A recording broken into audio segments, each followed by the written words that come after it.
Is all I ever knew. It's my time, hit these rhymes, enjoy this lyrical view. Going head first like a shirt, it's just what I'ma do. It's automatic, no manual. Tune in, don't change the channel. Eastern Conference playoff preview. We back. Got Mike, Stanley, Samo, Joe B, Fred. We about to break down this playoff preview, Eastern Conference. But first off, if this is your first time listening, watching it, be sure to subscribe, leave a rating, review, all that good stuff. First series we're going to talk about Bucks versus the Orlando Magic. Stanley, I know it's your guy Giannis. My question to you, because we haven't seen the Bucks look like their old self in this bubble, is it time to be worried? And my next question is, can the Magic get more than a game in this series? One, I definitely feel like we should be worried. Definitely. I've been saying that before, like the bubble even started. I was just like, I feel like we're going to lose our chemistry. But I only honestly see the Magic getting one game. I see it being a 4-1 series. I'm more so worried about the next round and who they'll potentially be playing. And I think it's going to, well, I'm not going to say who it is, but yeah, I'm more so worried about that. I don't think that they're too worried about the Magic. I think it's going to be a 4-1 series and go from there. Okay, and you did talk about being worried about the next series. Why is that? With Giannis, the MVP, most likely going to be back-to-back MVP, this should be a guy that you should pencil into the Eastern Conference Finals at least, but you're being worried. They had the best record in the NBA. They had one of the best offenses and defensive when it comes to statistics and numbers we've ever seen. And you're worried? Yeah, I'm worried. I believe, like I said, I believe that before this bubble, I could have for sure said, yes, easy finals appearance, But now with like the whole bubble, and I just feel like the teammate chemistry is on, and I've been seeing things from Giannis. It seems like he's more so frustrated now, and I just feel like it's gonna rub off on him like in a negative way. And like the Miami Heat, who I think is gonna be in the next, me potentially, that's who I think it is. I just feel like they have like they're defensively sound in a way that they're gonna give them problems. So I think if hopefully they're able to get past them and then get to the Eastern Conference Finals and then get to the finals potentially. So that's just the way I look at it. But yeah, I'm more so worried about that team because I feel like their defense and having like Bam Adebayo, who can possibly just, contain Giannis, and do enough. So it's just more so on, can the Bucks role players step up? Can Dante step up and hit shots? Can Middleton be a second player on a championship team, So just having these other role players step in and do what they got to do. So, Mike, my follow-up to that is we got KD coming back next season. We got Kyrie. Is this Giannis's last chance to win a championship? But if I had to be very honest, is definitely Giannis's last chance because you got Kyrie coming back. So you already know that's his Eastern Conference Finals bound for the next 5 seasons. Then, I'm a big Joel Embiid fan, a huge one. You know what I'm saying? And Simmons is right there too. I don't know if they're going to blow it up just because of the spacing and Simmons scared to shoot threes. But if we just get Simmons to just attempt threes, it's looking like the Sixers, Celtics, and Nets, if you ask me. I'm sorry, Giannis. I'm sorry. Tunde, I want to say something, right? All right. So you said 5 years, Brooklyn Nets, Kyrie, KD, right? That's crazy to me. I don't see it. It's maybe finals once or twice, but it's gonna work with their whole chemistry dynamic, and they're just being weird, and KD trying to be that's conference finals. Okay, conference finals. I mean, maybe even still, that's a stretch because KD gotta be healthy. Kyrie has to be healthy, and both of them. They can't. 5 years. That's a long time, bro. I don't see it. But that's the only thing I have to say about that. That's it. Continue, bro. 3 at least. It's kind of like, huh? 3 at least. And for me, the conference finals 3 at least. Go ahead, Stan. For me to kind of piggyback off of what he was saying, I just feel like they're like all those players on that team are individually talented, but it's a different dynamic when you look at like what KD did with like the Golden State Warriors, when it's like a lot of those players can play off ball. And then when you come to like the Brooklyn Nets, you have two other players that need the ball in their hands, and KD and Karis LeVert. So I feel like, and then we've already seen that KD and Kyrie, they're not really good leaders. You know what I'm saying? So how can this team change that whole dynamic where they transition to being good leaders and they're actually able to go and win a championship? Because I see them potentially letting go LeVert, which I think is going to be dumb, or letting go Spencer Dinwiddie, which I think is going to be dumb, because these are all potentially could be great role players and stars, But you have too many players that need the ball in their hands. It's like, how are you going to be able to balance that out for everybody? Hold on. So the truth with Giannis is this: if Kawhi didn't leave the East, he really wouldn't have a path to the finals. He has a path to the finals this year because Kawhi is not in the East. That's just it. And Bron too. And LeBron too. So I'll just say he doesn't have a top 5 superstar in the East to really compete with. So that's why he has a path to the East. When KD comes back, I don't foresee Giannis going to the finals. And, I mean, even if he goes to the finals this year, I don't see him winning. He has been – I mean, it's not even anything new. But, when I watched him play the Rockets this year, in the bubble, he's so limited. It's like that's just not winning basketball to me. If you think that your style of winning is I'm gonna just drive to the lane and dish out and hopefully somebody makes a shot, that's not gonna win you games in the playoffs. We've seen that. So, I mean, to answer your question again, yeah, this is his real last chance to win a championship as a Buck, because he has a clear path to the finals. Ben Simmons is out. I don't think the Celtics are there yet. The Raptors lost Kawhi. So the East is his. It's literally his to lose. He is so limited. I don't want to hear anything about Giannis winning MVP or any of that. That guy's game is so limited, and he gets exposed when he plays real teams that choose to actually guard him how he should be guarded. If your superstar has a method in which they can be stopped, they are not a superstar. You can't tell me there's a way to really stop Harden. If he's off, it's really up to him, or Luka, or LeBron, or Kawhi. If they're off, it's really up to him. There's literally a strategy to stopping this guy, and if you did, what is it? You can just clog the lane. Build a wall, bro. You can just build a wall. Hey, what? That's what the Raptors did last year. They built that. Couldn't do nothing. No, I understand that, and y'all keep saying this whole build a wall thing, and I really love how y'all say that's the only way. Stanley, real quick, what happened to your bobblehead? You dismissed it? You act like the Raptors still got Kawhi. No, he has a clear path to the finals. The East is his. But you say he has a clear path, and then you say he won't do it. No, he should win the East. I was saying that if Kawhi was in the East, he wouldn't win it.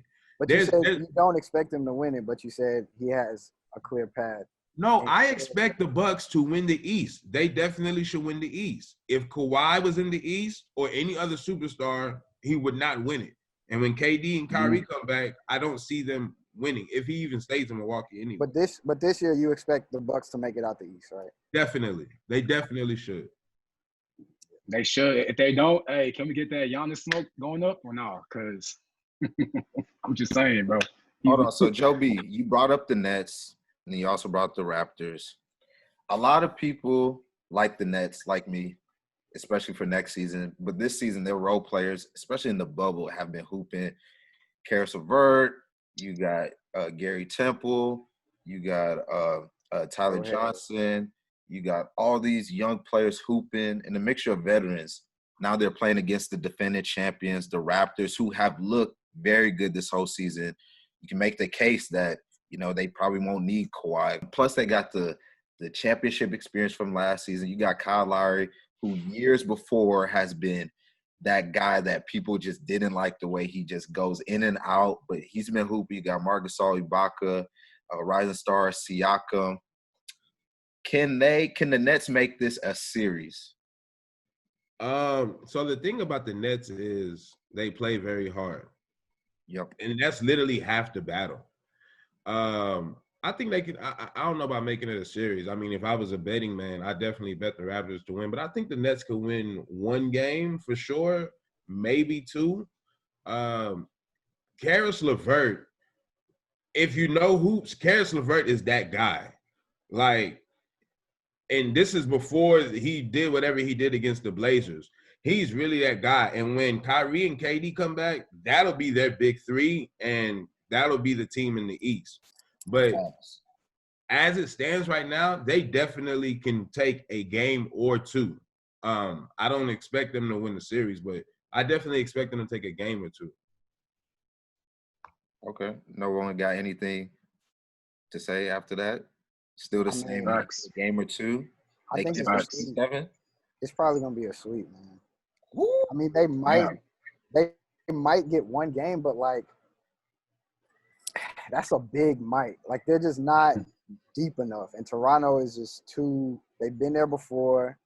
They're coming back. We've seen these – at first we kind of looked at Toronto as a bunch of role players and then Kawhi, and we saw them step up. But, like, you got Gasol playing crazy defense right now. He's like a top 5 defender in the bubble right now. They're just too athletic. It's just too much firepower on the Raptors for me to even envision the Nets getting one game. I mean, it might happen because they have been playing. Like, they didn't even have to play as hard as they did against the Trailblazers. Like, it was a meaningless game for them, but we saw how hard they went.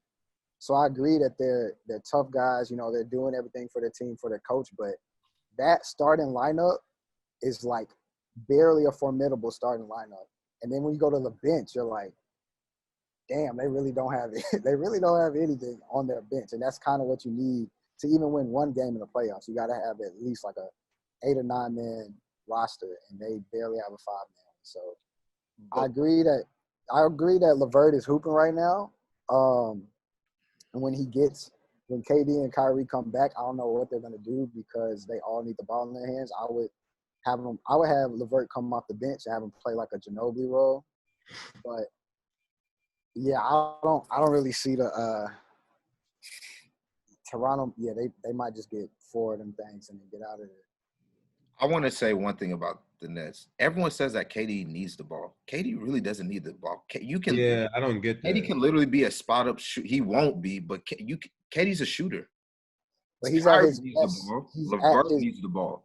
He's at his best when one of the top, in my eyes, if you're a top 10 player of all time, you're gonna get the best out of that team if that player has the ball in their hands. Which is why Golden State kind of ran their offense with him as a center. I mean, as the center of the offense, not capital C center, like I'm playing 5. But like KD, if you want that team to do it, to play its best, you're going to have the ball in his hands most of the time. Yes, he can play without the ball and still be really good, which is why he's a top 10 player of all time, but they're going to have the ball in his hands more so than they're going to have it in LeVert's hands or Kyrie's hands. Okay, and then going back to LeVert, I think he could get a game or two by himself. Against the Raptors? Against, like, the Magic, sure, but not against Toronto. Like, what? And what you saw from LeVert the other day. What's his name? What's the 3 Nigerian guy on the Raptors? He's shutting that down. Boucher? OG, your OG. Yeah. He's shutting that. No, the Blazers had no answer for LeVert. He's not doing that against Anunoby. That's all I got to say. That's Toronto defense. It was cute though. It was cute. That little 30 piece he dropped on the Blazers, but they couldn't guard him at all. It was crazy to see. Karis LeVert has done this multiple times during the regular season. Like he's a bucket. You know what I'm saying? But I feel like I could definitely see them winning at least one game. Definitely. Maybe. Get the brooms out, man. It's gonna be a sweep. It's not. The Nets play hard. The Nets play hard.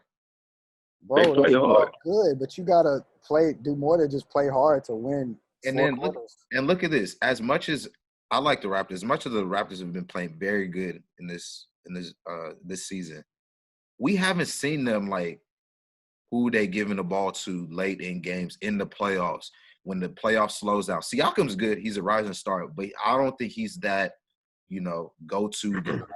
When the game slows down, you give it to him, or even Kyle Lowry.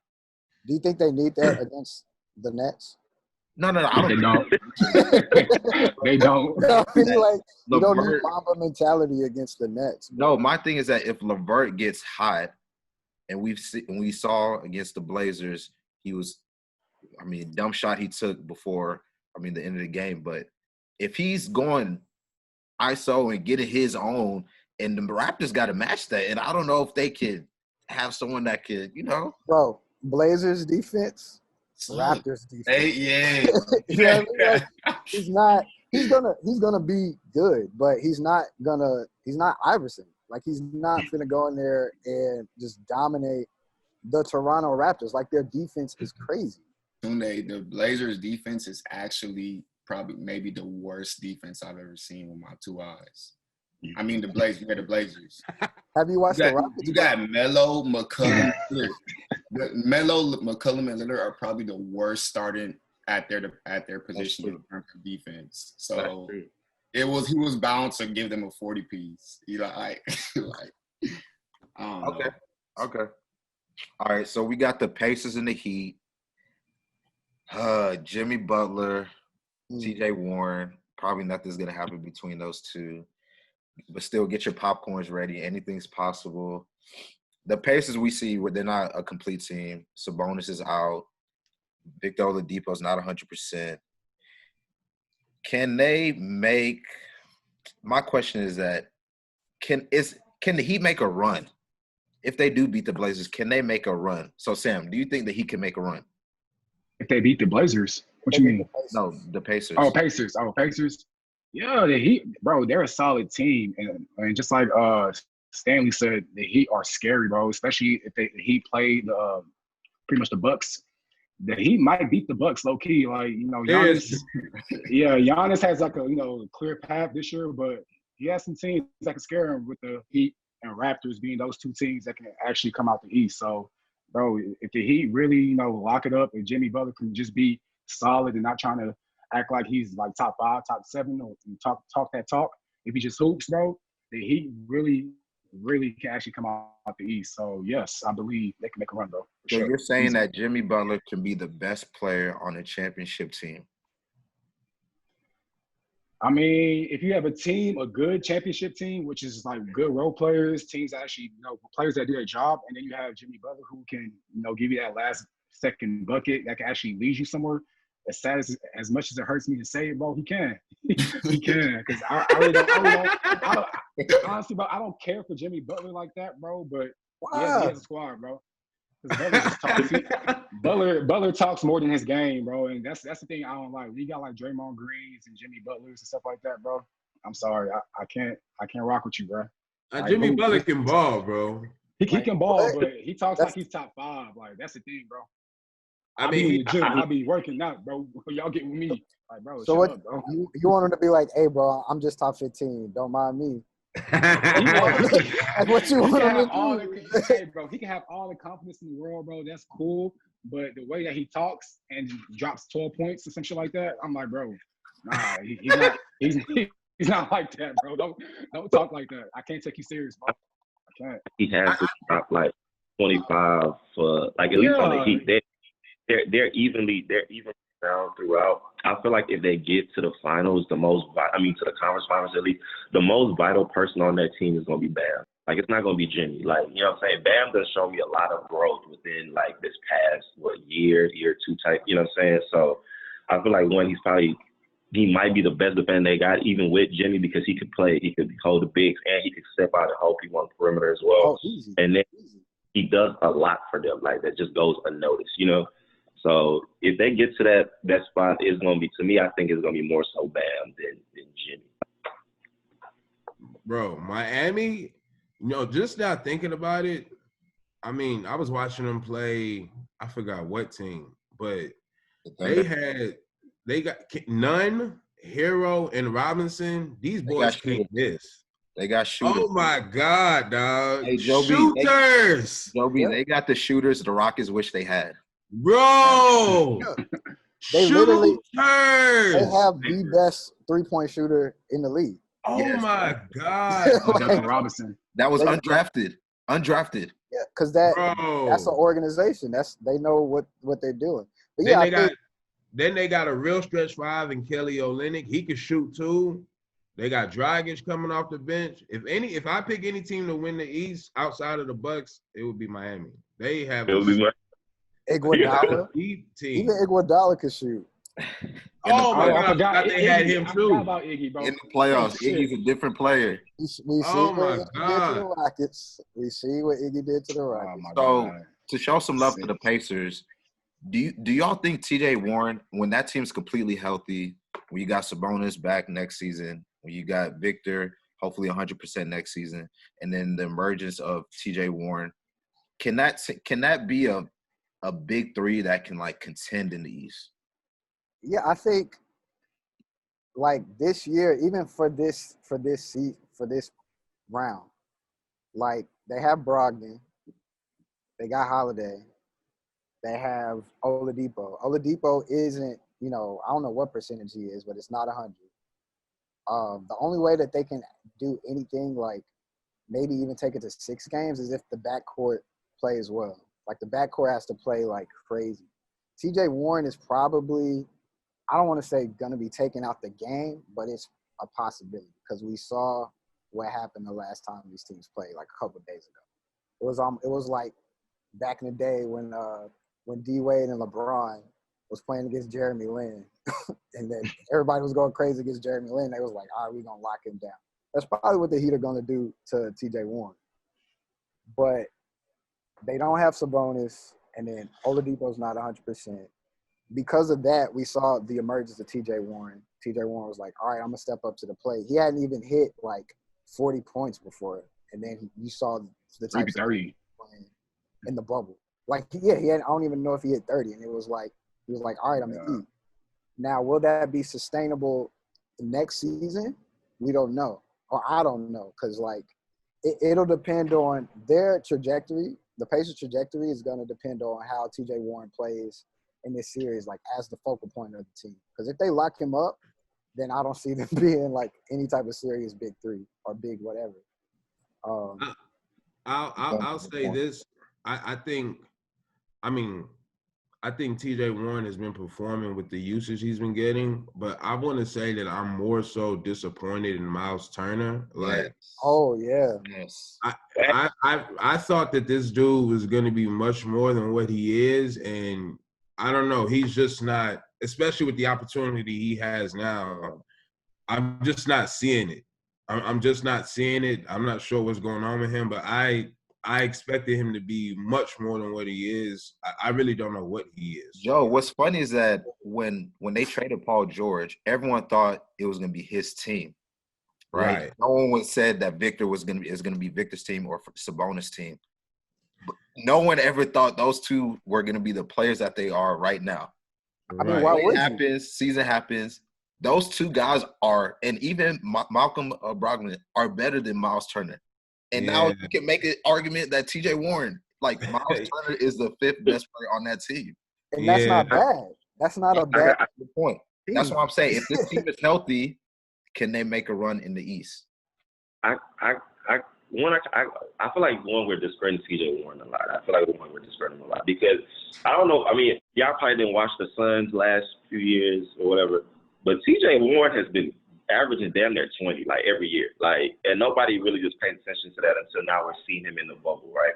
So that I feel like with Vic as well, Vic is also a bucket. Vic is going to give you offense and defense, and then like you said, Malcolm Brogdon is a great piece. I'm so upset that the Bucks traded him to fucking keep Eric Bledsoe, but like they have great players now. They're probably one of them teams for the future. I personally think that they need to flip or trade. What's the center's name? Miles Turner. They gotta get that guy out of there. Like, there's no point you should be giving me 12 points, dude. Like, you're too big for that. Like, and it's like you have the skill set. You can play D, but it's like on defense, he jumps too much. He gets too much in foul trouble. Like, come on, bro. Like, Yep. your hands straight up. Like, stop jumping. You know what I'm saying? So I feel like, yeah, it sounds good with like, oh, he's the fifth worst player, but it's like he's not playing up to his potential. So why are we still keeping him? We need to find somebody that can replace him. Like, Sabonis stepped up a lot. Vic stepped up. But I mean, Malcolm Brogdon is going to do what Malcolm Brogdon is, and T.J. Warren. I feel like T.J. Warren is always going to be one of them guys who's going to give you 20, regardless of where he goes. You know what I'm saying? Because people like his game is just so unorthodox. It's not flashy. He doesn't do anything spectacular. He just goes out there and he just hoops. You know, so with the Yeah, why get rid of? You said Miles Turner like isn't playing up to his potential, but if he's your fifth best player, unless it's a money issue, why get rid of him? Like, is he a locker room cancer? Like, what? Like, I don't see why you would get rid of him. But see, like, okay, in that sense, but we like you said, like Tunde said, we brought him here thinking he's gonna be the man on the team. It's like me saying I bring James, like you bring James Harden, and then it's like Daniel House is the best player on the team or something. You know what I'm saying? It's like, fam, like we need more production out of you. Like, you're not giving me enough. You know, it's cool, yeah. Like it sounds good. Oh, Miles Turner is our fifth best player, but it's like that's not good. Like, we can get somebody else that's gonna do what you're doing and more. You know what I'm saying? So for me, it's like keeping him is like for what? Like, get rid of him. I guess because I can't see them getting somebody better without like giving up more. Some type of cap hit or like, you know what I'm saying? Like, it'll be some type of money issue if you go higher than Miles Turner, because then because remember, it's only one basketball. I mean, y'all know it's only one basketball. So like, yeah, just shrink his role. And I think you can afford to shrink his role if you have these other 4 or 5 players that are stepping up. You know what I'm saying? It's like if you can supplement the other players playing better, then I don't think it's a bad issue to have somebody who you thought would play well and they're underplaying, but it doesn't matter as much because they're your fifth option.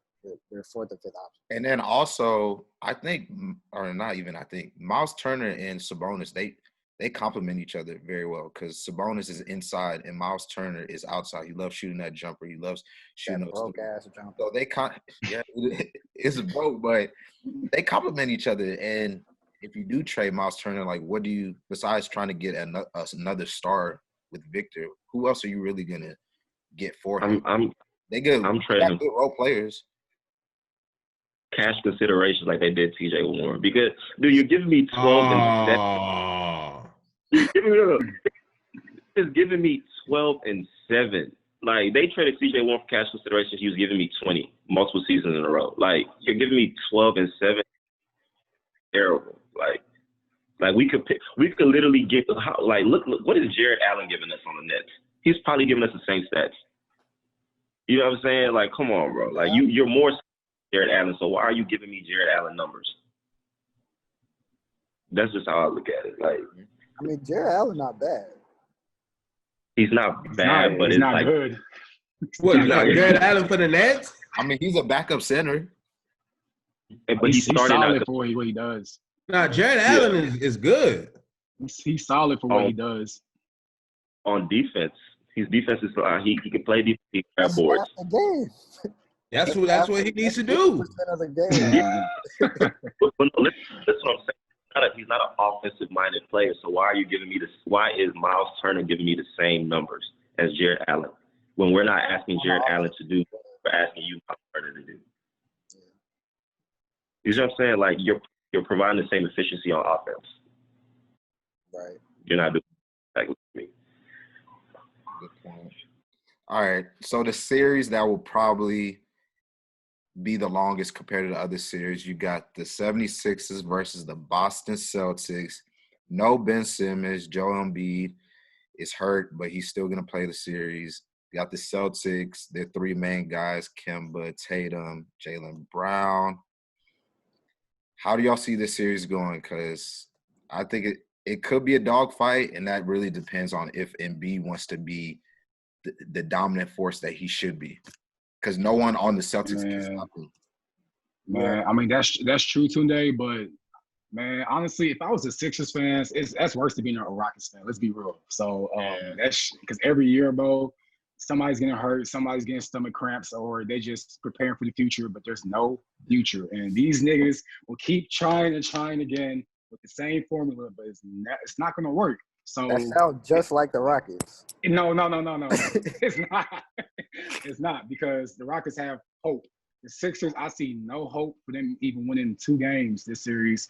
Joel, I mean, it's probably going to be like a dogfight. It's going to be scrappy and shit, but at the same time, bro, the Celtics got too much, bro. They got Tatum, they got Brown, they got Kemba coming back. Like, come on, bro. They don't have enough. And B, as cold as he is, as much as he's going to try to ball dominate the paint and everything like that, bro, you got too much perimeter game with the Celtics, and they threes but more than twos, bro. They gonna hit. But the 76ers, they actually got a team. Like Ben Simmons, you can say was holding that team back because he can't shoot. Right. Now you got Harris, Tobias Harris. He now has to step up. Now you got Al Horford, who's capable of doing more than what he's been doing because of Ben Simmons, because, you have 3 technically non-shooters, but they have a team. And then their role players, you got Milton, who they just inserted into the starting lineup. You got Alex Burke, who also can get you 20 any given night. You got the rookie. That's a great defensive player, especially on the perimeter, something that you could put on Jaylen Brown or Tatum. That Thibault dude? Yeah, Thibault. He's nice. Go on D. They can make this a series. I mean, stop sleeping. Nah, I'm asleep. Wake me up, please, when it's game 5, please. There's gonna be 4-2. Yeah, I don't know. It could. I think because kind of like Tunde said, like Chris said, Ben Simmons might have been holding them back, or the Sixers might have a better chance without Ben Simmons, because in like the most like perfect scenarios, because Embiid playing with 4 shooters might be more effective than Embiid playing with Ben Simmons, who is not a shooter, and then 3 other shooters. Like, but the only way that the Sixers make this any type of series is if Embiid plays like a superstar all series, which we have never seen him do. We've never. Like I was gonna say, he's gonna have at least 2 games, bro. His stomach hurts or some shit like that. Embiid eats the Celtics for dinner, lunch, breakfast all the time. He's gonna destroy Theus or whoever the Celtics is gonna have guarding him. So Fred, he's gonna destroy him. But he's gonna take a game off. But for our point, is it the reason why we have never seen that Embiid was because of Simmons? No. Embiid last year had like food poisoning or something. Like Simmons didn't have nothing to do with that. I think what, especially with this series, like Boston has 4 people averaging over 17. Tatum is playing like a all-pro. He's shooting like after the All-Star game, he's been shooting like over 45% from 3. Nobody can guard him off the dribble. Jaylen Brown is playing well. Like an all-star. Gordon Hayward, I mean, he's nowhere near what they thought he would be, but he's averaging over 17. Kemba's playing crazy. Like, they have too much offensive firepower, and the Sixers is more of like, okay, we have to play our best basketball just to make it a series. Whereas Boston has enough people to where if somebody has an off night, somebody else could step up. And Ben Simmons was like a top 5 defensive player in the league, especially on the perimeter. You just can't replace that. You can't just be like, all right, we're going to take this dude out. Yeah, we'll have more shooters, but like you have to depend on new replace shooters to actually knock those down. I mean, I don't take like playoff experience as much into account this year, like playing in the bubble, because like the fans are going to be on Zoom. So like I don't really think there's going to be too much of a factor. But yeah, I don't see Philly unless Joel plays like Hakeem. I don't really see this, going more than 5 games, maybe 6. But yeah, I don't know. What about you, Mike? Can the Sixers make this a series? All right, so I definitely think they can make it a series. But to respond to what Sam said, I completely agree. As a 76ers fan, it is very, very, very tough being one. But one thing I'd say is last season, they were the closest team to being the NBA champions. They literally lost on a lucky ass shot. I don't know about y'all, but that's top 3 NBA shots of all time. You know, Game 7. It would have been to overtime though. It wasn't like a. So that's like you taking credit away from Damian Lillard's shot on PG. But I feel you. It would have went to overtime. I don't got no problem with that. Like, all right, take the credit away. Yeah, but I mean, I see what you're saying. Yeah. So Mike, my follow up to you is that after this season, do you have to break them up? And see, I just want to give them a fair shot at them being healthy, experienced, and just on the same page. I want to give them a fair shot and see what they do because, like I said, they almost beat the NBA champions, and I feel like they would have went on to beat the Bucks, and then we'll see what would have happened in the finals. And if you, I keep going back to last year's series because if you watch that series, I think like 2 of the games they lost to the Raptors was complete blowouts. Like they didn't even show up. So if they would have just played. They don't play consistent. They're like Embiid, like he'd be eating burgers, cheeseburgers. Lack of leadership. There's lack of leadership. Yes. If he had a Damian Lillard, like if you replace Damian with Ben Simmons, that team can be in the finals every season. You think Damian's gonna be like Joel? You need to like eat right. No, I think Joel doesn't. He looks at Simmons as you could say he looks at Simmons not a serious person. Like how do you not shooting? What? You see the antics that he does in games. Like last night they were playing the Rockets because the ref didn't call a foul on James Harden. Joel was posting up on James and James fouled him and the ref didn't call it to James and just pushed him. Like who does that stuff? Like he's childish sometimes. And then he looks at it as that I'm the best player on the team. No one can tell me nothing. Rather than if you have another guy that's as his level or even better, he's not going to be doing this nonsense that he's doing. I don't know. I feel like it's his African mentality. I feel like for him, it's mentality because it's like for him, it's like you can't tell me nothing. Like you know what I'm saying? I don't think he sucks as a leader, but I do agree that he needs another person that could like balance him out. Like in the sense like how they had Chris Paul with James Harden or something. Like you need somebody that's gonna help. Like you know what I'm saying? Like when you get to tripping, like hey, relax. Because I don't feel like Ben Simmons is not gonna tell him anything. Like he's not gonna listen. He's not gonna take him seriously. Dude, you can't hit threes. You can't hit free throws. Why am I listening to you? Like, get up. It sounds like he needs somebody like Jimmy Butler. That's why they were good last season. Like they had, yeah. They were better last season than this season. A Jimmy Butler. Yeah. I mean, I don't know. I mean, Horford is there. Like Horford is a good leader. I'm not gonna do shit. I guess my thing is I don't think it's like these intangible things that people like to quantify, like, oh, leadership. Oh, he gets mad at the refs. At the end of the day, it all comes down to talent. It comes down to the coach, who I think is going to be out of there if they lose this series, or when they lose this series. He's probably going to be out. I think it would be. It's hard to really analyze the team and say, should we break up the players when Ben Simmons isn't playing? Like I think that's because they were on track to like make a run at the Eastern Conference Finals championship. But I'm not sure if like, oh, they need a leader. They need like this. They need Udonis Haslem, somebody that's gonna rein in Joel Embiid. I'm not sure if all that stuff matters. It comes down to. When I was saying the leader, I somebody that's still been like you can't put Udonis Haslem and expecting to listen. Like I'm talking about like somebody that's like you're still a good player, but you're also like have leadership qualities. You know what I'm saying? Because it's like Ben Simmons.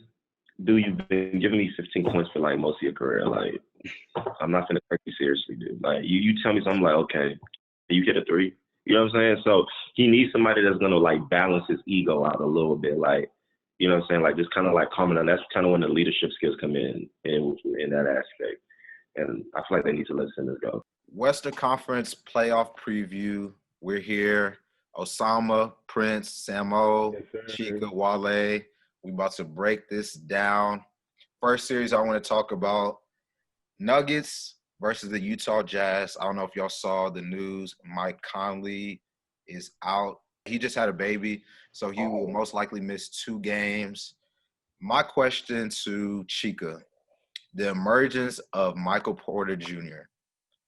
Can the Nuggets make a run in the West with his play? They need to get some of their guys back. They need Gary Harris back.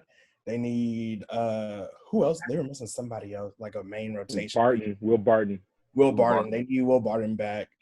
I love Michael Porter Jr., but the Nuggets, they just don't ever appeal to me. Like, I don't know what it's gonna take for them to get over the hump, but nah, I think they're probably like the fourth best team in the West right now. But when their matchup with the Jazz, because the Jazz, they don't got Bogdan. Oh, they might sweep their second best offensive player. It's looking Nuggets in what, 5, 6? Maybe 4. Maybe 4. Maybe 4. Skilled big men do not respect Rudy Gobert. They don't. Like, Jokic is about to just go to town on him. They about to get this over with. Especially with Mike Conley out. Nah. Yeah. So do you want – that's why I look at a guy like Donovan Mitchell. He has to do more. We've seen it, especially as Rockets fans. We've seen him not play at his best. I think it's time for him to, like, take over. Like, we need him to average 30 in the series to give the Jazz a chance, especially against the Nuggets, who, to me, are the better team without a doubt. So do you see a guy like Donovan Mitchell, and then other guys y'all could chime in, taking that next step and saying, okay, now let me try to play like a superstar that I want to be or I can be? No? It's not that easy, Tunde. It's not that easy, bro. Averaging 30 in the series, bro. I mean, this is what, his third, fourth year, bro. He's cold, but it's not that easy, bro. Like, you got barely any players that do that, already. So Donovan Mitchell, if you ask him to drop 30 every game, it's not going to. The problem with Donovan Mitchell is he doesn't shoot the ball well enough. And then he's not a great playmaker either. So he's kind of caught in between where he doesn't affect the game like how Luka does. Luka doesn't shoot the ball well either, but at least Luka is playmaking for other people. He doesn't have those skills. And then you don't have the shot. He's just kind of caught in between. So he's what he is. He's a 22, 23-point scorer, slasher that's going to get you buckets. But without Conley, without Bogdanovich, to carry this whole team against a really good Denver team, I think we're asking too much of him to do that. I think he's just not on that level. Yeah, he needs to go and be a sidekick somewhere. He can't be the number one guy, honestly. I agree with that. And Rudy Gobert cannot be your second best player if you want to win a championship. Rudy Gobert has to be at least the fourth best player. This guy misses layups and that. Like, come on, dude. He's raw defensively, but come on. Okay, so the next matchup, Clippers versus the Luka Doncic, KP, Mavericks. 2 versus 7. Samo, can Luka and KP potentially take this to 7? No, bro. 7. They might not even get one game, bro. Luka, chill out. Chill. Bro, Sam. okay, look. One? Don't get me wrong. Come Luka's on. cold. Bro, he's cold and all, but y'all, I feel like everybody's just overhyping the Luka Doncic hype, especially since this is his first series. Like, I've seen Luka fold in the last 5 minutes of many games, and this is like, bro, he's not ready for playoffs. He's too young. You know what I'm saying? All that hype stuff people be talking about, bro. Luka's not. Nah, he's not. They're gonna get swept, bro. I promise you that. I seen when the Mavs I will Clippers, say, bro. Every game is bad. I'm calling sweep, bro. Easy. All right, Chica, what were you gonna say? So, like, Luka, like, you can't say he's not ready for the playoffs because he's done it at the next highest level from the NBA. But the Clippers are the absolute worst matchup for Luka. Yeah, like, worst. The only time he's had a good game against the Clippers, I think either Paul George or Kawhi was out. But anytime both of them have played, they clamp that guy. Like, they'll throw doubles at him. They give him so many problems. It's not going to be pretty. They might sweep them, honestly. But I just looked at the Mavs because they were one of the best offensive, like statistically, they were one of the best offenses of all time. And their 3-point shooting, you got Seth Curry, who's I think top 2, top 3. I'm not sure, but he's like one 45%, something stupid. Yeah, he's one of the best 3-point shooters in the league. You got a guy like Smith, who's a good 3-and-D guy. You got Tim Hardaway Jr. You got all these solid role players that can shoot the 3. And, you know, the Clippers, they might – no, they're not mentally – you know, they can have their days where they're just like, man, it is what it is. So they can take them lightly. That could give the Mavericks confidence to – I don't know. They're going to sleepwalk at least 1 or 2 games. Exactly. Dallas is going to win 1 or 2 games. They're going to sleepwalk a couple games because those guys are not locked in all the way in. Like they're going to sleepwalk a game or 2, especially if the Clippers go up 2-0. I can see them saying, "All right, you know, we got this." But I fully expect the Clippers to win in 5 or 6 games. Sheesh, Osama, you feel the same or? Yeah, I definitely feel the same. But I think. Like the X factor of the whole series is going to be Kristaps Porzingis. Yep. Because just like AD with the Lakers, it's the same thing. It's like, yeah, you definitely have bodies and a lot of bodies to throw at Luka, but you don't really have a body for KP. Yeah. But he doesn't have it up here. You know what I'm saying? Like it's like him and AD are literally like the same in this instance, though. You know, so it's like Luka. You can only give me so much because they literally have so many other people to guard you. But KP, can you give me 25 a game? You know what I'm saying? Can you be that other option that if they're doubling me, I can right off the pick and roll, dish it to you, and you be that playmaker at the 5, and then take your advantages or play make from the post or whatever it is, you know. So it really depends on KP. If KP want to bring his big boy pants to the series, they can compete. If he wants to sit there and be a little girl, you're going home then. It's really on him, honestly. Yeah, I'm with you there because KP has been, honestly, in the bubble, KP's been one of the best bigs. He's been one of the best bigs. He's been going crazy. Shooting inside mid-range. Literally, he can score from anywhere. So, and I mean, he plays great defense. I'm giving him 2 games because the Mavericks are one of the top teams offensively. Clippers not going to be 100% locked in. They're going to drop at least, I'd say 1 or 2 games. Yeah, and then KP's going to go crazy 1 game. Luka's going to go crazy 1 game. They're going to win 2 games. They'll lose. Get your brooms. I'm calling it, bro. Get swept. The reason why Clippers in 6. Swept because what Osama said about KP, they literally have no one that can guard KP. Nobody. KP is 7'2". Zubac is too slow, so Zubac is not going to play a lot that series. Harrell, we don't know when he's going to come, but he's still small. Who's their next guy that's going to that could be on KP? I could see them putting a lot of Jermichael Green on KP. But still, he's 6'9". Yeah, KP is 7'2". Still give it up height. Yeah. The thing is, if you let like the Rockets let Kristaps do whatever they wanted that first game of the bubble, let him do whatever he wanted. They didn't give a damn. Like the Clippers key in on Luka and they clamp that guy. Like he's had his worst games of the season against the Clippers. Like they don't want him to do anything. So it's gonna be tough. And then Kristaps is they're finally playing Zubac. Kristaps is gonna have to hold him defensively. It's gonna be taxing. I mean, who is Zubac? I'm not scared of Zubac. Yeah, he's been hooping in the bubble. Kristaps got that handle. Man, get out of here with Zubac, man. Zubac is having nightmares. Zubac is having nightmares about KP right now. Zubac is good, but it's funny to talk about Zubac like he's just. All right, the series, the last 2 series we're going to talk about. The first one, Lakers versus the 8th seed Trailblazers. 1 versus 8. Dame has already said this is not your typical 8th seed. Loki, the way that he's talking to the media, he thinks they're going to win. I don't know about y'all. Shut up, bro. It's Lakers at 5 to me. I'm giving Dame a shot because Dame is, he's a killer. CJ's a killer. But too much. If LeBron James, I'll say it again, if LeBron James plays like GOAT James, sorry, Chica, if he plays like GOAT James, this series is short. If he goes around and plays like Magic Johnson, the way that he did most of the season, it could go 6-7. Sam, what do you think? Nah, Tunde, you're 100% right, bro. If Braun shows me this Magic Johnson bullshit, shooting one shot first quarter and then trying to, find that shot second quarter, they're going to lose. They're going to probably lose in 6 or 7 because right now the Blazers are hot, Dame is hot, Lakers are not. Lakers are looking trash.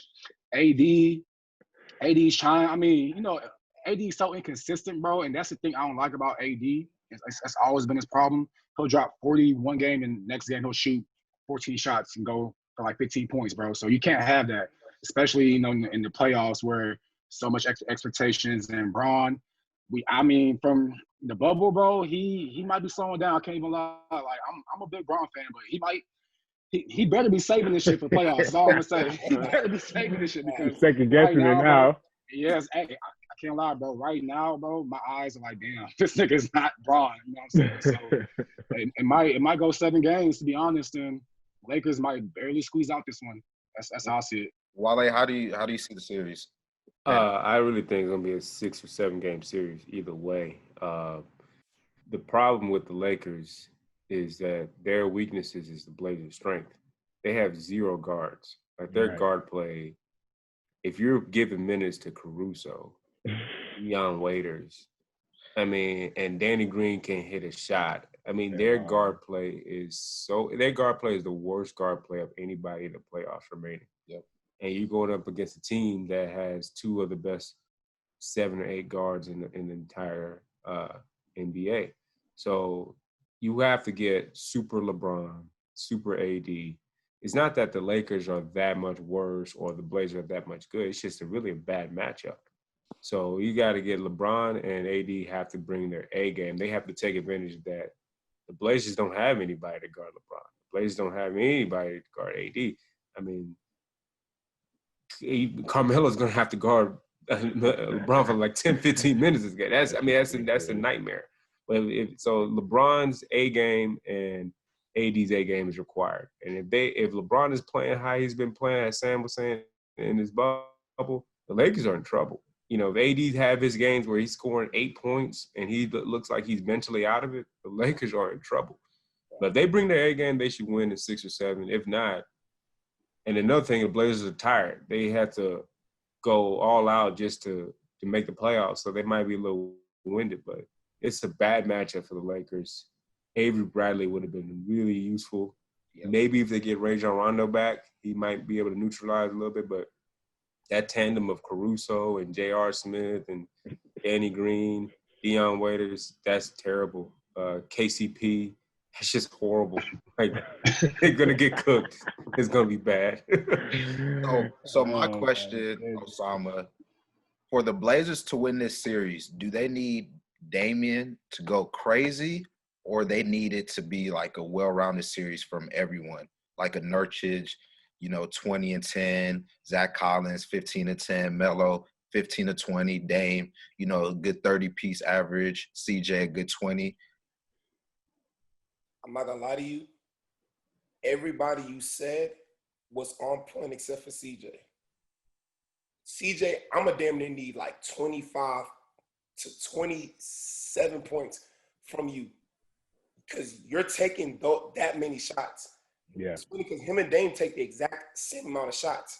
I didn't even know that until I actually pulled the stats up. I think they're both taking about 19 or 20 shots each.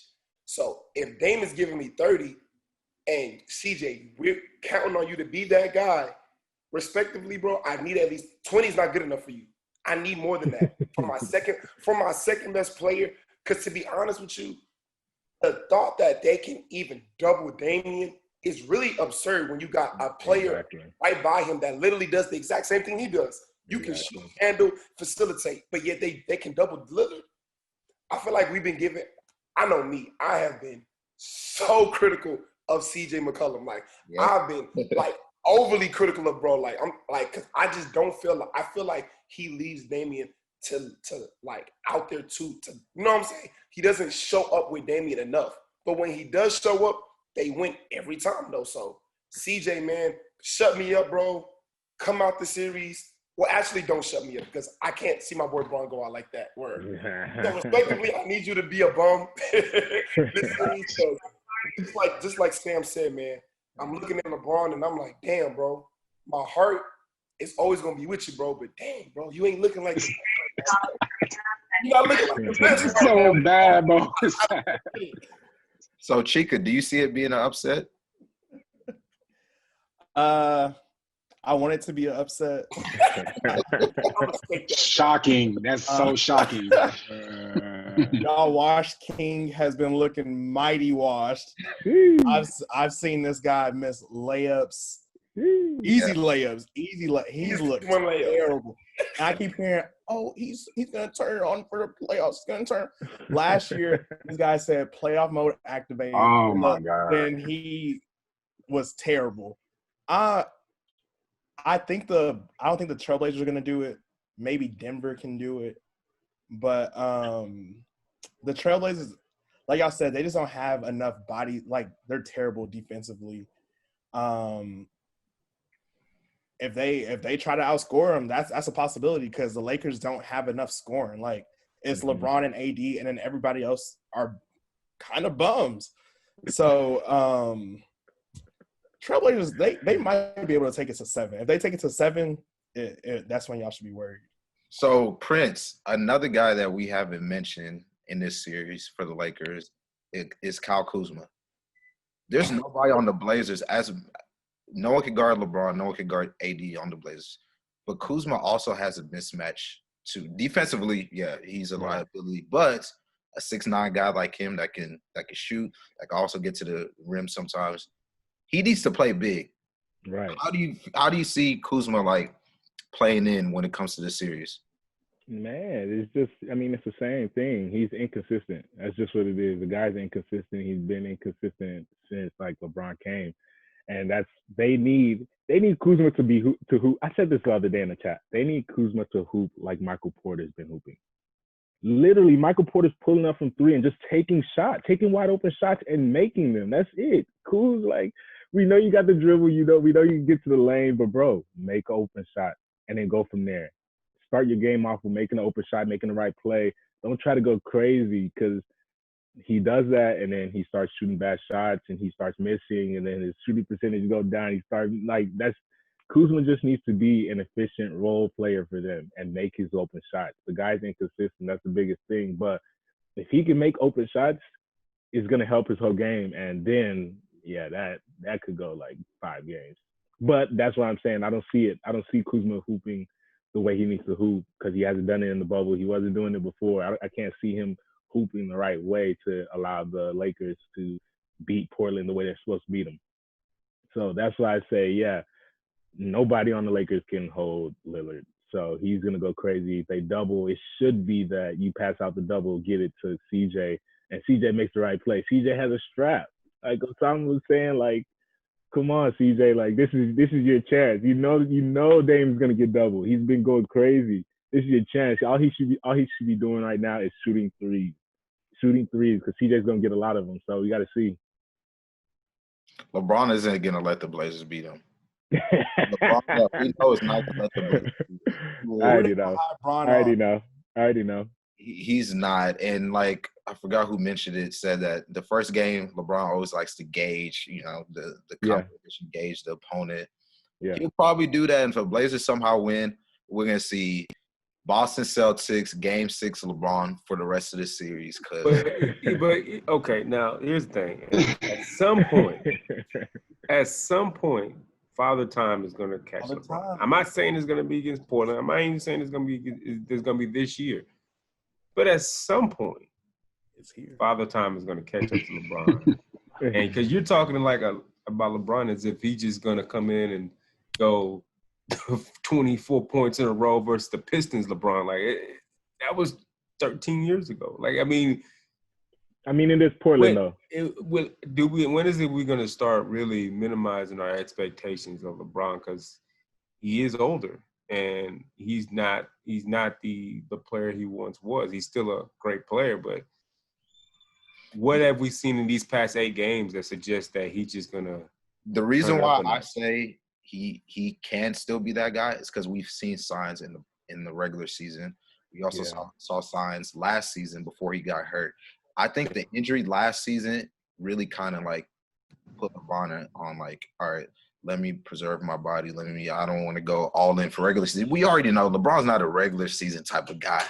Like he knows injuries always happens. He knows it's not him. Like the playoffs define LeBron. So that's why it gives me that hope that, okay, LeBron's going to be in a different gear. But the bubble has also shown me that, man, in missing layups, like Chica said, it's – to your point, Wale, all the time. It might be coming. It might be now. I don't know. It caught up with him in Atlanta, but I still got faith in Go James. I see LeBron playing like the GOAT against Portland for sure. Now we talk about anybody else in the West. Okay, I'm scared, but against Portland, I see him dropping 25, 9, and 9. Like it's gonna be crazy. He's gonna have a triple double. Come on, it's Portland. It's Portland. It's Portland. Come on, guys. Chica, what were you gonna say? No, I'm saying like you can't, because you were saying like he doesn't care about the regular season. I think even LeBron knows that like something's not right, because there's no reason the Lakers there's no reason he should be playing the fourth quarter against Denver when Denver already pulled all their starters and the Lakers had already locked up the number 1 seed. They were playing full minutes against the Pacers the other day when TJ Warren bust their ass. I think he knows, like, hey, I don't know if I'm there yet. Y'all keep saying he's going to turn it on. I'm seeing him going against scrubs sometimes, and he's still not turning it on. Father Time, I've been saying Father Time's coming. It's here. I mean, but that's probably why Bronze is playing these long minutes in these meaningless games, because so he's trying to get it back. And that last game, I seen him missing layups and shit. I'm just like, bro, like, thank God y'all the first seed, you playing the Blazers. So do what you gotta do, game 1 and 2, gauge, but then you better turn up, because no one's gonna let this like go down. If Bron loses first round this year, Bron knows more than anybody. If he loses first round this year, bro, then it's over. Like you can't really say shit. You know, it's gonna be bad. It's gonna look so bad. The Lakers fans that just became LeBron fans are gonna go against him once again. The media is gonna pull that. You should have never left Cleveland. You should have, like they're gonna pull that. 3, just us LeBron fans are gonna be like, damn. It's gonna be worse than Heat 2011, bro. It's gonna be worse than that. It's gonna be worse than that. Even and then Kobe Bryant died, so it could be. This is supposed to be the Lakers' year to really do something. Just a lot has happened. LeBron has said, it's go time. Quoting all these lyrics from Nipsey, like it's. Come on, you can't. It's just is for every superstar that ever walked through the NBA, the end comes. I'm not saying the end is now. It could be next year, it could be 2 years from now, but it's coming. So, but he's gonna have to bring his A game if they're gonna beat Portland. Soon. I also wanted to say that don't forget that another reason why LeBron came to the West was to show that he's one of the best players to ever play the game, because he can do it in the East and he can do it in the West. So he got to make it to the Western Conference Finals. Yes, he has to. He has to. That's the minimum. If not, then LeBron goats people like I don't want to hear that. Skip Bayless. I don't want to hear that. I don't want to hear that. Nah, I don't want to hear arguments. Skip Bayless on the Dame. He's been trashing Dame now, so we may have to stop. We may legit, because at first I as a LeBron fan, I seriously was thinking that, you know what, maybe Skip is just speaking objectively about LeBron.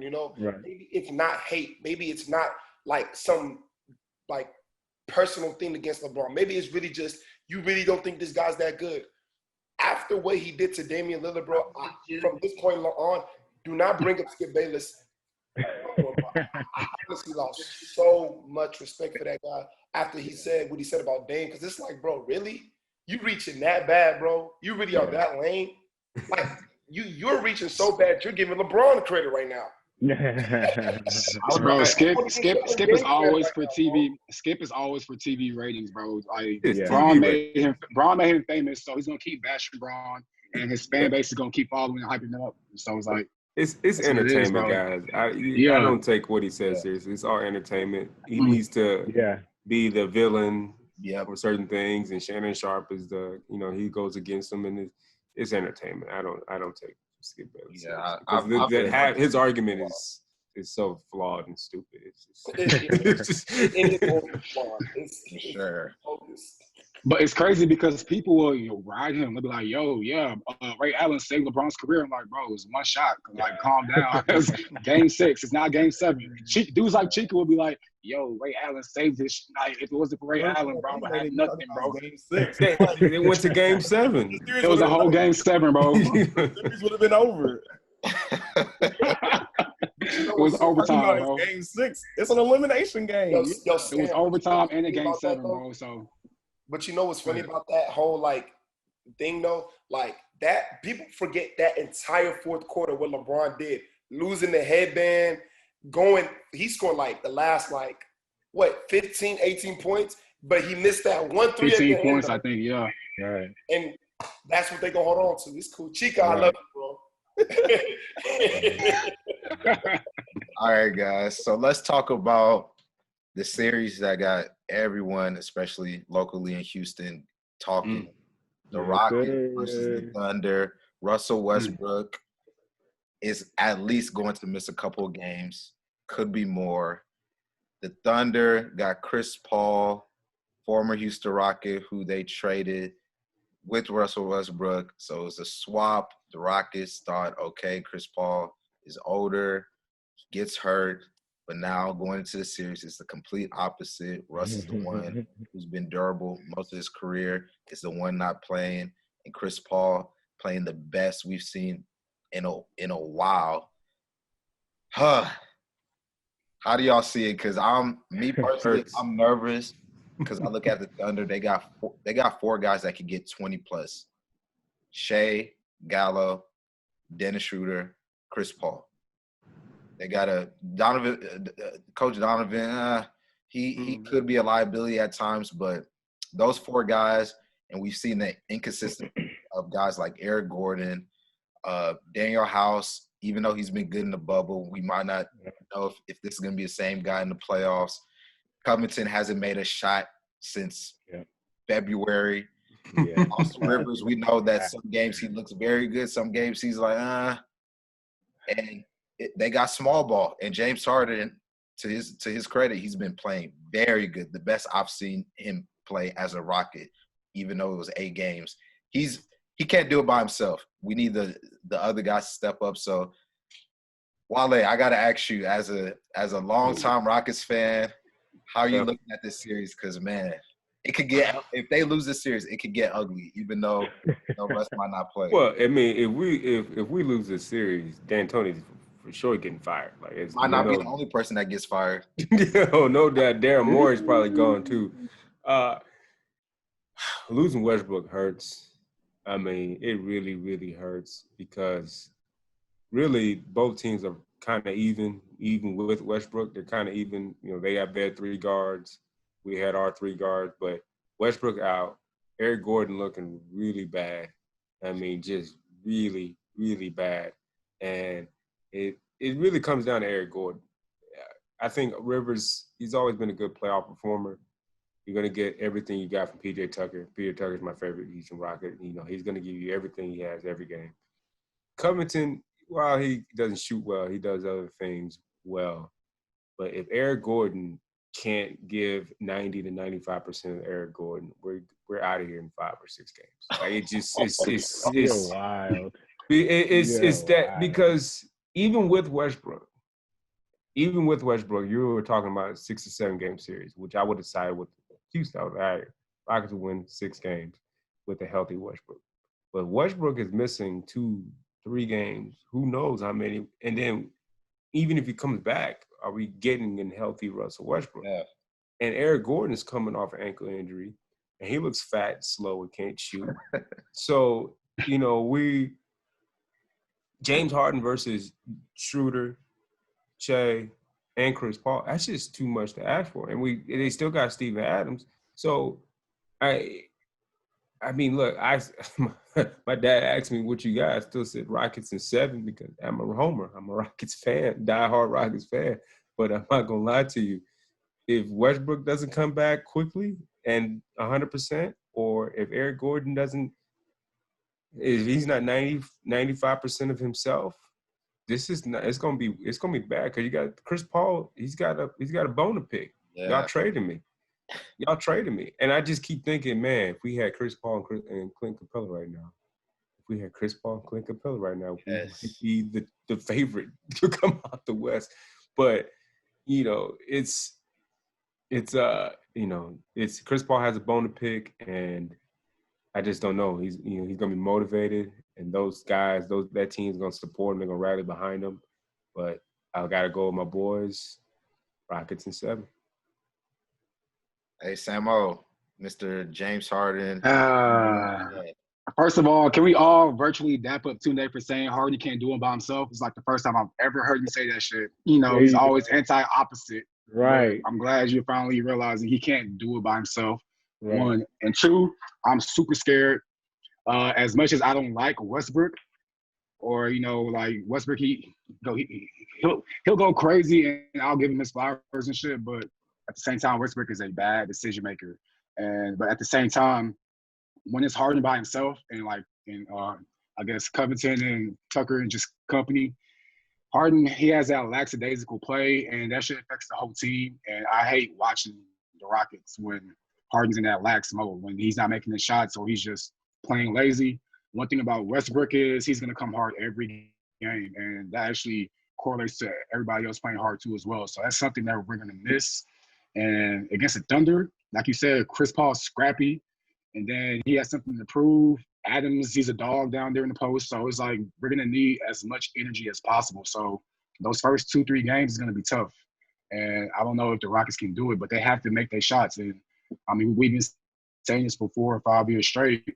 So just like Wale said, man, I'm going to 7 games because, I just don't see the Rockets, because I'm from Houston, I'm a Rockets fan, I don't see the Rockets losing, or I don't want to say that they're going to lose, but, man, like, they could easily lose the series, bro, easily. So, I don't know. I'm scared, but Westbrook needs to come back. I still don't like him, though, but he needs to come back. So Prince, a question for you. What adjustments does Mike D'Antoni have to make for him to pull, if there's no Westbrook? What adjustments do you see? Because we know he doesn't make adjustments in the playoffs. So what adjustments does he have to make in order for the Rockets to win this series?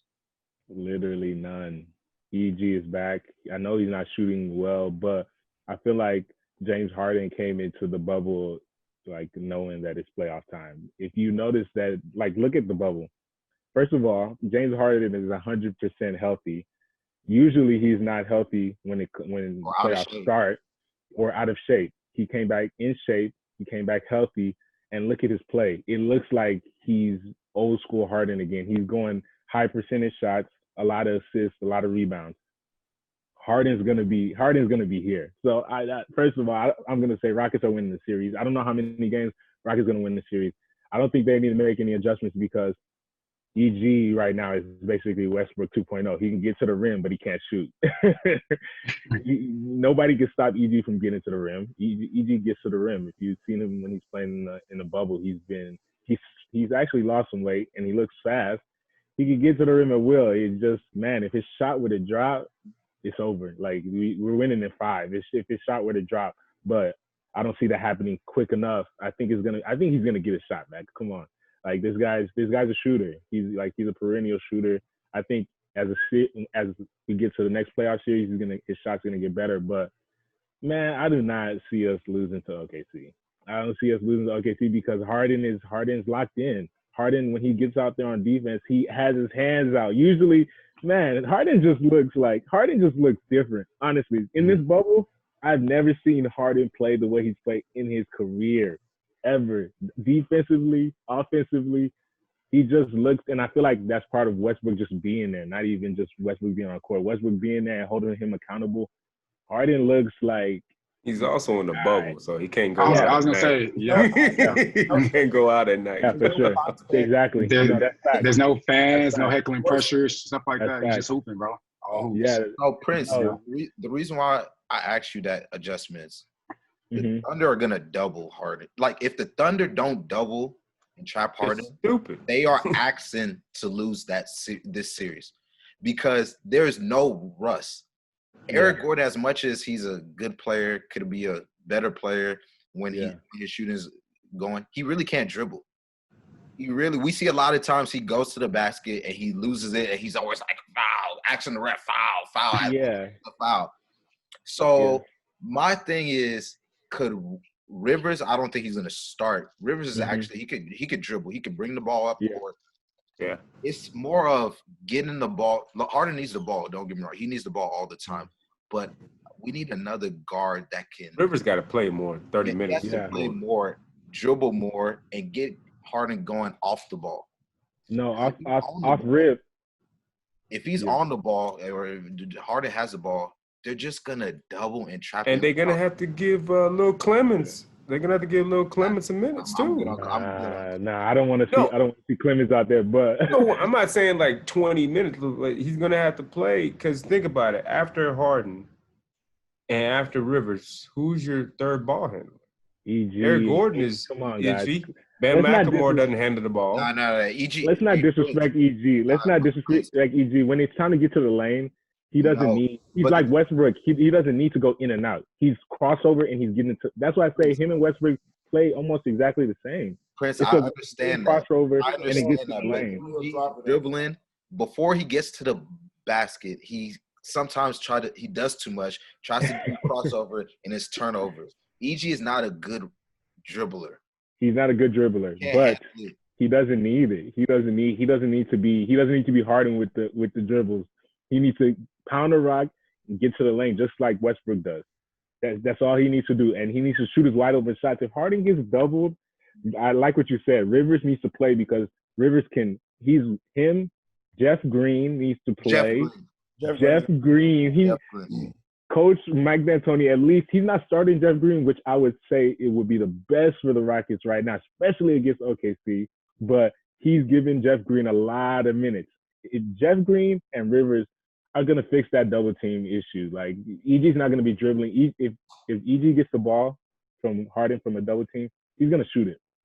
And I hope he does because he needs to get as many shots up, open shot, because that's all he's going to be shooting all series. But yeah, when Harden's doubled, you need Jeff Green and Rivers out there because those two know how to attack the lane and make plays off the ball. Jeff Green specifically, man. If y'all watch Jeff Green, if y'all just watch Jeff Green and Harden highlights just this year, those two know how to hoop, man. They know how to hoop. There's Jeff Green, though. Look, offensively, those two, they make the Rockets' offense flow. There's a reason why he's played on like 39 teams. Like nah. Jeff Green on the Rockets is different. Wale, I'll say this. Jeff Green is a hooper. And we saw with the Cavs, Game 7 against the Celtics, 2008. Yeah. Jeff Green was the only guy outside of LeBron that showed up that game. That's true. He's going to hoop. I'm not worried about him at all. And to Prince's point, when they trap Harden, Jeff Green is the only guy I'm confident that's going to make that right pass. Thank you. If he's the guy in the top of the key that can find Tucker in the corner or find the other guy, if it's McLemore, whoever, the other corner, he's going to make that right. Or get to the lane. Or get to the lane. He does it better than Westbrook, EG, and Rivers, dude. It's funny is that I trust when it comes to trusting the Rockets, right? Yes. That's Harden, number one. It's PJ Tucker, number one. PJ Tucker is the only guy I know that I know exactly what I'm going to get out of him. I'm going to get hustle, defense. Offensively, yeah, okay. Yeah. Jeff Green, he's Jekyll and Hyde, man. Man, not for the Rockets, man. That's Westbrook, bro. That's Westbrook. Yeah, Westbrook is more Jekyll and Hyde than Yeah, Jeff for Green. sure. Jeff Green as a Rocket has probably been the most consistent player except for Harden. Like just in the minutes that he gets, he goes out there, plays good defense, bro. He plays good defense. He's getting beat sometimes by smaller guards, but he can play his position and lock down his position. And then when he gets the ball in offense, he's calm. He's not forcing shots, shooting wide open shots, making the right pass, getting to the lane, helping Harden when he gets double teamed. Like, dude, I've seen so many Westbrook getting the ball from Harden off a double team, and he's just like not making the right pass or just moving too fast. Jeff Green, man, bro, Jeff Green is key. I'm telling you. Why let you sleep on Jeff Green, man? Jeff Green is one and of the finishes, bro. He finishes, bro. Sam wants to bring up Capella. Like what? That's Capella. bro. Capella used to piss me off when he'll catch those Come passes, on. bro. Jeff Green statues from like Yes. the damn near the free throw line, and he'll Yes. drop it in. Yes. Capella will try to Euro step in, he'll try Euro. to finger roll. I'm like, bro, you too big for that, bro. Like, I mean, it looks good. Hey, Chica. Congrats, you got good footwork. Shit. Hey, Chica. One guy that I'm very nervous about on the Thunder. It's not Chris Paul. It's not Gallo. It's not Shea. Ooh. Dennis Schroeder. For some reason, against the Rockets, he feels like he's an all-star superstar. The Rockets, that's why they need a match. They need anytime he's in the game, they gotta put Rivers, because I think Rivers is the only guy that can actually hold him. If Ben McLemore is on him, it's green for Dennis. Yeah. If James Harden, to his credit, better defender, Dennis is just too quick. If Eric Gordon, Dennis is too quick. How do you see the Rockets contain? Because I don't know. I'm just nervous, man. He's a hooper. He's a hooper. I honestly don't think this series goes past 6.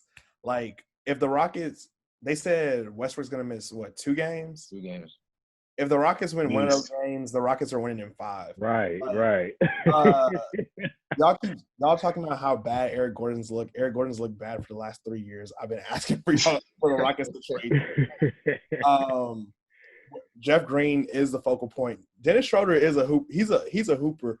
But y'all keep bringing up Gallo, and Gallo's just he's meh to me. Like I get it. Like he's a nice scorer, but he's just timid. Like he's never been like that. Whenever I think of the Thunder, I don't think of like Gallo. Like, oh, we got to worry about Gallo. Like he's gonna get his, but like Gallo a problem. He is, but he's just not. Shooter can get to the basket. He doesn't impact the game like that. He doesn't impact the game. Like he's gonna get his, but it's like. No, but here's the thing about Gallo though. You gotta understand, like Tunde said, they have 4 players that can get you 20. So you mess around and like Gallo would be like an first and second option. But as a third and fourth option, Gallo is like, hey, that guy's tough. But it's like if Gallo's getting me 20, I'll take it. Right. Gallo because you have to just on Gallo. You're gonna get a win if Gallo get his 20. Give Gallo 20 touches a game. I'm telling you, we go give Gallo 20 touches a game. We're sweeping those guys. Stop. Or if Gallo can Stop. shoot. Gallo is a shooter. He can shoot. He can, but it's just he's like it's just like Better not have. Come on. Harden is the best player in the bubble. Yeah. Harden, I said at the beginning of the bubble. Harden might average 50. There's no address for him to go to after games. There's no club. Harden might average 50 in the bubble. He dropped 50 against the Mavs. I said this guy's gonna be the best player in the bubble. Harden's gonna get it done. The Rockets are probably gonna win in 5, honestly. So can I say this then? I just want to say this real quick because this has been my thing about James Harden. I love the Rockets. I'm from Houston, Texas, just like everybody else. If James Harden is as good, and he is as we proclaim, average, we just seen the averages. He just averaged like 34 this year, like 7.5 assists, like 7 rebounds. Bro, he should not lose against the Thunder, bro. Y'all just said it. He should not. There's no excuse for the Thunder. If he loses to the Thunder, it's a stain on his resume, bro. Yes, 100%. He cannot lose to the Thunder, bro. This or without Westbrook. Yes. With or without Westbrook. With You're or the without best Westbrook. player by far on the court. Oh, Come on, bro. Take us to the promised land.